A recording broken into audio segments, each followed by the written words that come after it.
കേന്ദ്ര സർക്കാർ ജനങ്ങൾക്കു വേണ്ടി നിരവധി പദ്ധതികളാണ് നടപ്പിലാക്കിയിട്ടുള്ളത്. അതിൽ ഒരു വീട് വെക്കാൻ ആഗ്രഹിക്കുന്നവർക്ക് വേണ്ടി നടപ്പിലാക്കിയിട്ടുള്ള പദ്ധതിയാണ് പ്രധാനമന്ത്രി ആവാസ് യോജന.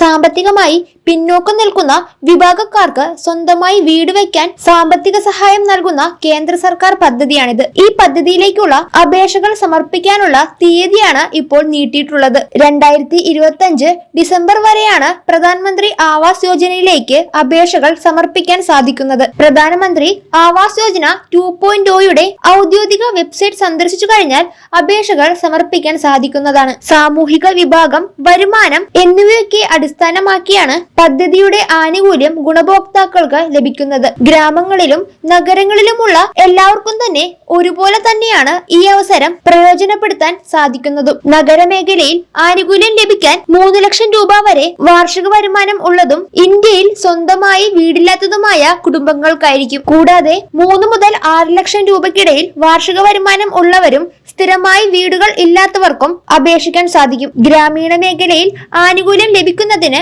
സ്വന്തമായി വീടില്ലാത്തവർക്ക് അപേക്ഷിക്കാൻ സാധിക്കും. കൂടാതെ ഉറപ്പില്ലാത്ത 1-2 മുറിയുടെ വീടുകളിൽ താമസിക്കുന്നവർക്കും സാമൂഹിക സാമ്പത്തിക ജാതി സെൻസസ് ഡാറ്റയിൽ ഉള്ള കുടുംബങ്ങൾക്കും അപേക്ഷ സമർപ്പിക്കാൻ സാധിക്കുന്നതാണ്. സ്വന്തമായി ഉറപ്പുള്ള വീട്ടിൽ താമസിക്കുന്ന കുടുംബാംഗങ്ങൾക്ക് ഈ ആനുകൂല്യം ലഭിക്കുന്നതല്ല. സ്വന്തമായി ഇരുചക്രമോ മുച്ചക്രമോ 4 ചക്രമോ വാഹനമുള്ളവർക്കും ലഭിക്കുകയില്ല. കൂടാതെ കുടുംബത്തിൽ ആർക്കെങ്കിലും സർക്കാർ ജോലി ഉണ്ടെങ്കിലോ ഫ്രിഡ്ജ്, ലാൻഡ് ഫോൺ ഉള്ള വീട്, ആദായ തൊഴിൽ നികുതികൾ അടയ്ക്കുന്നവർ എന്നിവർക്കും ഈ ആനുകൂല്യം ലഭിക്കില്ല. കൂടാതെ ജലസേചന സൗകര്യമുള്ള 2.5 ഏക്കറോ അതിൽ കൂടുതലോ ഭൂമിയുള്ളവർക്കും ഒരു ജലസേചന ഉപകരണവും 7.5 ഏക്കറോ അതിൽ കൂടുതലോ ഭൂമിയുള്ളവർക്കും ഇതിന്റെ ആനുകൂല്യങ്ങൾ ലഭിക്കുന്നതല്ല. ഈ പദ്ധതിയുടെ കൂടുതൽ വിശദാംശങ്ങൾ മനസ്സിലാക്കിയതിനു ശേഷം പദ്ധതിയുടെ ഭാഗമാകാൻ സാധിക്കുന്നതാണ്. വീട് വെക്കാൻ ആഗ്രഹിക്കുന്ന എല്ലാവർക്കും തന്നെ ഈ പദ്ധതി പ്രയോജനപ്പെടുത്താനും സാധിക്കും.